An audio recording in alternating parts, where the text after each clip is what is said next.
श्री शिवाय नमस्तुभ्य मित्रों, जय महाकाल, हर हर महादेव। तो मित्रों, कैसे हैं आप सब? आशा करते हैं आप सब लोग बहुत अच्छे हों। मित्रों, हम सबको पता है कि 15 अक्टूबर को कार्तिक मास का बुधवार का बहुत ही प्यारा सा दिन है। आज हम सभी लोग अपने घर में जो 5 समी के पत्ते वाला विशेष उपाय है उसे करेंगे।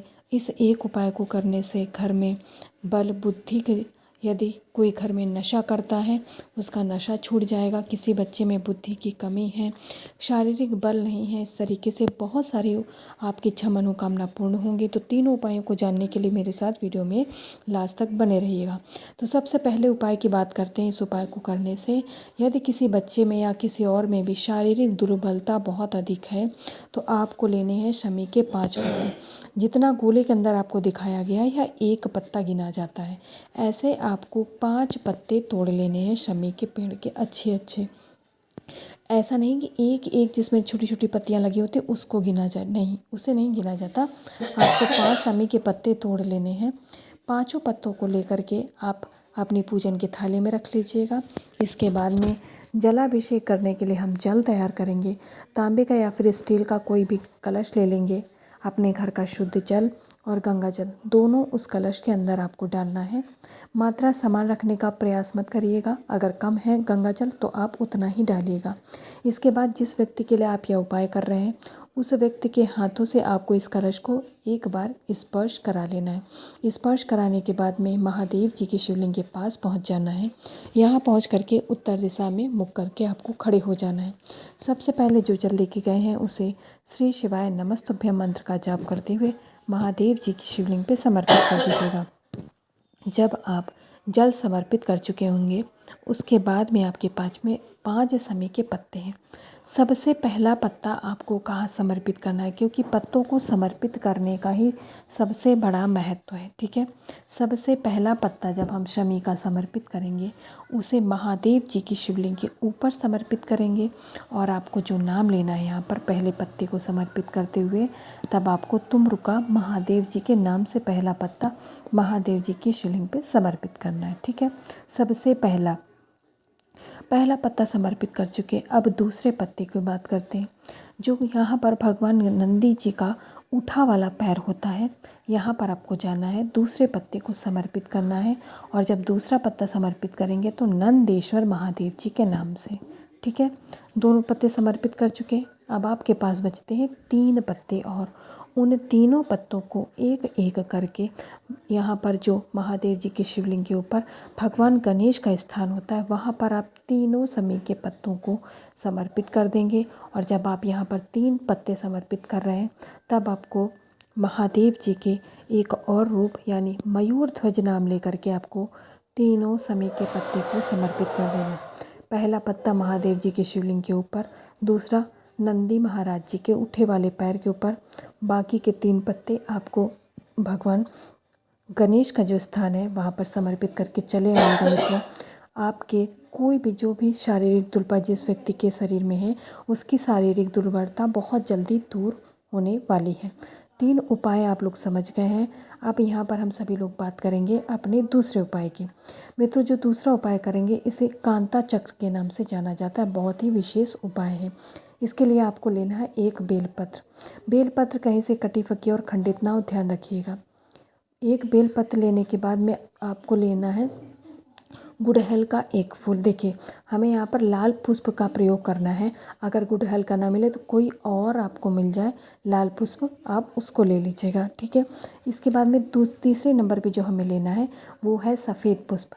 सफ़ेद पुष्प आप कोई भी ले सकते हैं, बस सफ़ेद कलर का होना चाहिए। यानी एक बेलपत्र, एक लाल पुष्प और एक सफ़ेद पुष्प, आपको 3 चीज़ें यहाँ पर लेनी है। कांता चक्र का बहुत विशेष महत्व होता है मित्रों। ये भगवान गणेश के साथ साथ भगवान नारायण को भी समर्पित होता है। इसके बाद आप तांबे का कलश, उसमें अपने घर का शुद्ध जल और गंगा जल, ठीक है, सारी चीज़ें ले लेंगे। इसके बाद इन सभी चीज़ों को लेकर के आपको पहुँचना है महादेव जी की शिवलिंग के पास। ठीक है, अब यहाँ पर हम, जैसा कि हम पहले आप लोगों को बता चुके कि कांता चक्र वाला विशेष उपाय है। आप महादेव जी के शिवलिंग के पास पहुँच करके उत्तर दिशा में मुख करके खड़े हो जाइएगा। आपको बेल पत्र के ऊपर सारी चीज़ें बारी बारी से रख लेनी।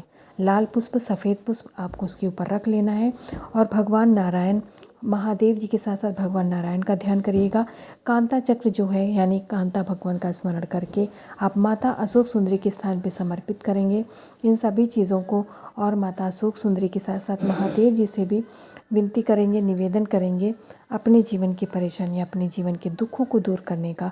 मित्रों ध्यान रखिएगा, जो भी इस उपाय को बुधवार के दिन करता है उसकी सारी इच्छाएं, मनोकामनाएं बहुत जल्दी पूर्ण होती हैं, उसके जीवन के कष्ट दूर होते हैं और उसके जीवन में खुशियां फिर से वापस लौट आती हैं। इस उपाय को आप किसी भी समय कर सकते हैं, समय की कोई पाबंदी नहीं है कि सुबह करना है या शाम में करना है, ऐसा कुछ भी नहीं है। जब आपको समय मिले आपको बस इस उपाय को करना है, ठीक है। इस उपाय को करने के बहुत ज़्यादा लाभ होते हैं मित्रों, एक नहीं बल्कि अनेकों। इसीलिए इस उपाय को कांता चक्र उपाय भी कहा जाता है। तो मित्रों दोनों उपाय आप लोग समझ गए हैं, ऐसी मैं आशा करती हूँ। कांता चक्र वाला उपाय कुछ थोड़ा विशेष था, इसीलिए इसको आपको बहुत विस्तार से समझाया जिससे कोई भी गलती ना हो हमसे जाने अनजाने में भी, अन्यथा हमें उपाय का लाभ न मिल के दोष मिलने वाला है। इसके बाद में जब आप पुष्प समर्पित कर चुके होंगे तब आपको जल चढ़ाना है महादेव जी के शिवलिंग के ऊपर श्री शिवाय नमस्तुभ्यम मंत्र का जाप करते हुए, ठीक है मित्रों। अब हम लोग यहाँ पर तीसरे और अंतिम उपाय की बात करेंगे। उसे जानने से पहले चैनल पर जो भी पहली बार आया है, मेरी आवाज़ पहली बार सुन रहा है, वो वीडियो को लाइक और चैनल को सब्सक्राइब करना मत भूलिएगा मित्रों। आज जब हम कार्तिक मास के बुधवार के दिन तीसरे और अंतिम उपाय की बात करते हैं, इस उपाय को करने से लक्ष्मी की हमें प्राप्ति होगी, यानी माता लक्ष्मी हमारे घर में वास करेंगे। इसके लिए हमें कुछ भी नहीं लेना है, ठीक है मित्रों। कुछ भी लेकर के आपको अपने घर से नहीं जाना है, बल्कि आपको खाली हाथ महादेव जी की शिवलिंग के पास पहुंच जाना है, क्योंकि हम स्वयं महादेव जी से मांगने जा रहे हैं, ठीक है। आपको जाना है, यहाँ पर जाएंगे आपको बहुत सारी सामग्री मंदिर में चढ़ी हुई दिखाई देगी। आपको केवल सारी सामग्री में से एक दूर्वा उठा लेनी है, केवल और केवल एक दूर्वा आप उठा लेंगे, महादेव जी का आशीर्वाद लेंगे, उनका आशीर्वाद लेकर के आप अपने घर पे आ जाएंगे।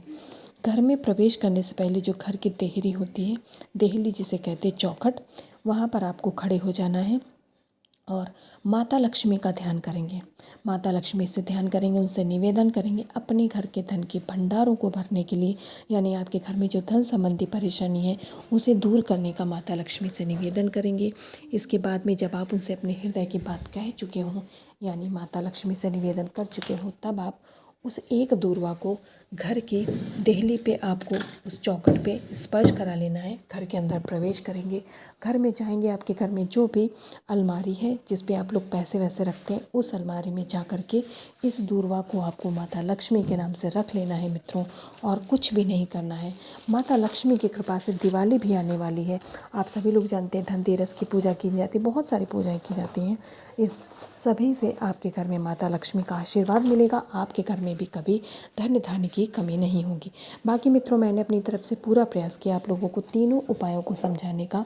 मैं आशा करती हूँ आप लोग उपाय समझ गए होंगे।